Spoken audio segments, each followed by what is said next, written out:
Now, the Three Martini Lunch with Greg Corombos and Jim Geraghty.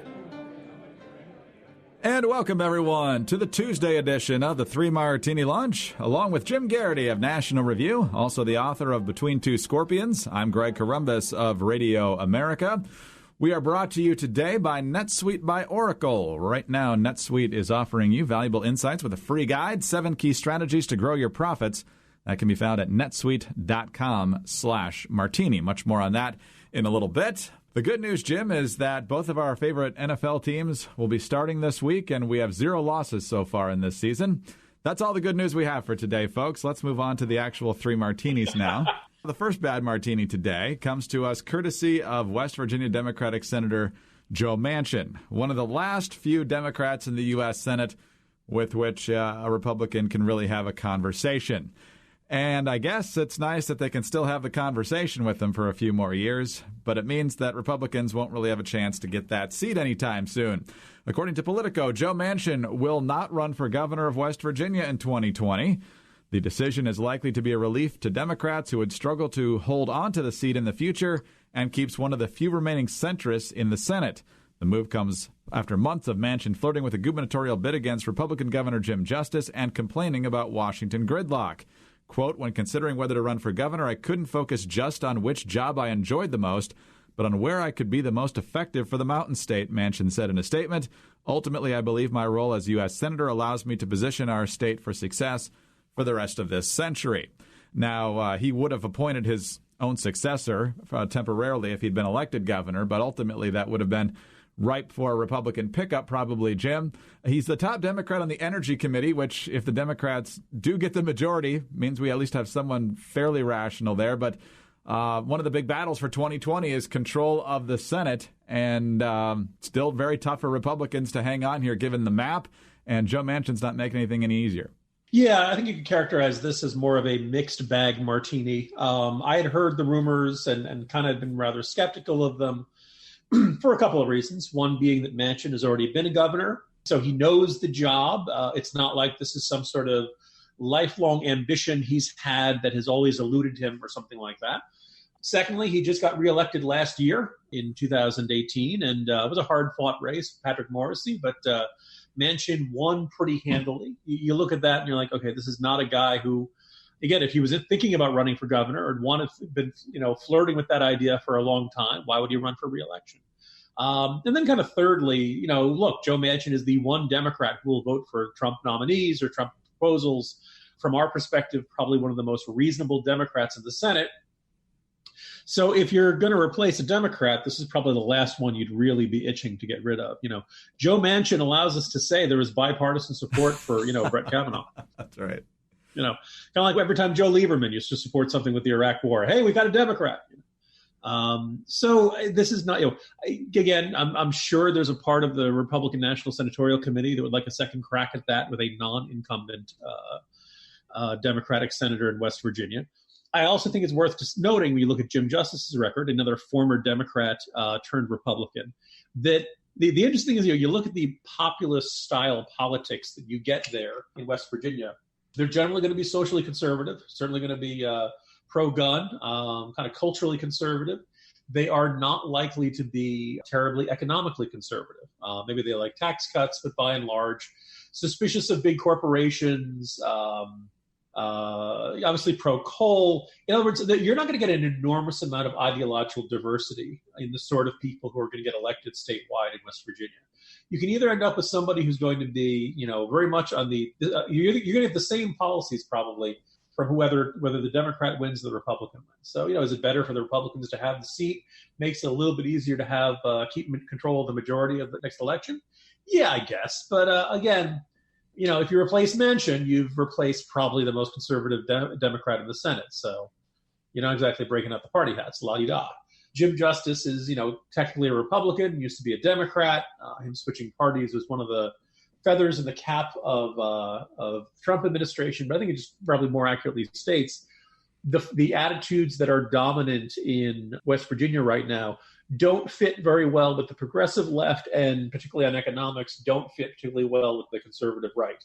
So things are probably going to stay as the status quo. So that's I don't know whether this is a bad martini, Greg, or a meh martini. Yeah, it's kind of lukewarm, which isn't that great. But it could be worse. Definitely could be worse. And the one thing I would note is that we're not going to get a Joe Manchin election now till at least 2024, probably. And that's sad because even though Joe Manchin keeps winning, his campaigns are never boring. One time he's blasting legislation with a 12 gauge or whatever that was. And then, of course, it wasn't because of him, but we had the Don Blankenship Cocaine Mitch aspect of the 2018 primary. So whatever you got to say about Joe Manchin Senate runs, they're not boring. Yeah, and his daughter was head of that healthcare company that was charging really high prices for some drug. I don't remember the details off the top of my head.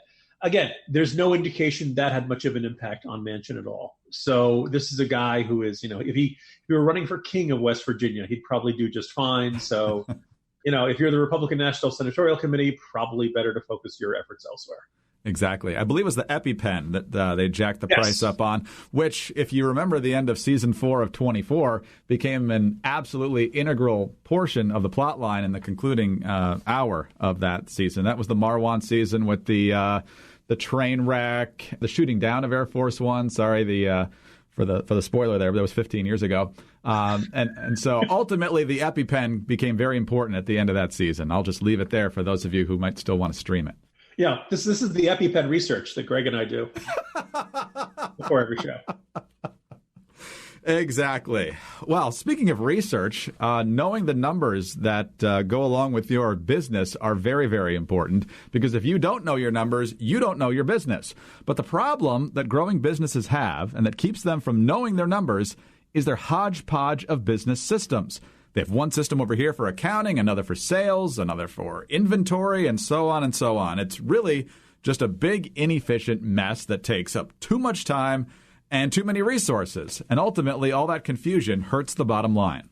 Introducing NetSuite by Oracle, the business management software that handles every aspect of your business in an easy-to-use cloud platform, giving you the visibility and control that you need to grow. With NetSuite, you save time, money, and unneeded headaches by managing sales, finance and accounting, orders, and human resources instantly, right from your desktop or phone. That's why NetSuite is the world's #1 cloud business system. Thousands of the best-known brands and fastest-growing companies use NetSuite to manage their business, and now it's available to you. And right now, NetSuite is offering you valuable insights with a free guide. It's called 7 Key Strategies to Grow Your Profits, and you can get it at netsuite.com/martini. That's netsuite.com/martini to download your free guide, 7 Key Strategies to Grow Your Profits. netsuite.com/martini. All right, Jim, let's move to our next bad martini now. And sadly, we're doing this yet again, and yet again, we're in Texas. That's where on Saturday, the carnage unfolded, where the guy who had been fired and was already hanging by a thread, psychologically speaking, it would appear, called into the FBI, called into local authorities, wasn't making much sense, got pulled over for not signaling on a lane change, opened fire at authorities. This led to an ongoing rampage. I believe the total now is 7 dead. The shooter is dead now as well. Finally taken down near a theater in Odessa, the Midland, Odessa area. And once again, Jim, we're seeing all of these warning signs. We got neighbors saying, oh, yeah, this guy used to be out in the yard in the middle of the night shooting animals. And then we find out from Governor Abbott that this guy should never have had a gun. The shooter was arrested in 2001 for a misdemeanor offense that would not have prevented him from legally purchasing firearms in Texas. But Governor Greg Abbott also tweeting out that the shooter failed a previous gun background check and did not go through one for the weapon he used in Odessa. Jim, you got a lot of people, once again, going straight to the talking points, which we'll get to in the final martini. But what do you make of this particular carnage in Texas and what the lessons ought to be from this? Yeah, you see a lot of people in our world, on our side of the aisle or ideological divide, however you want to characterize it, saying something like, America doesn't have a gun problem, it has a mental health problem. That's correct as far as it goes, but we also have a problem of people who have not only mental health issues, but who have demonstrated to be a threat to themselves or a threat to others, still somehow getting their hands on guns. Now, as of this recording, it's not terribly clear on how this guy managed to get these firearms. This is the classic case of somebody who The instant check system should have, if he had bought them in his own name and had the appropriate ID and all that stuff, the national instant check system should have detected that arrest and said, no, this person is not legally allowed to own a gun. Now, we don't know if he stole the guns, if he borrowed the guns, what the situation was. When you hear the story of the neighbor saying, oh, he was shooting animals in his yard in the middle of the night, you don't call the cops on that? Again, I don't know whether this is over a large property and he's, dealing with feral hogs or something like that, or whether he's in his backyard shooting at squirrels or something like that. But that would seem like the sort of thing where you could say, hey, you know what, this person is using his firearm in a way that endangers others. It's, deeply frustrating after each one of these cases.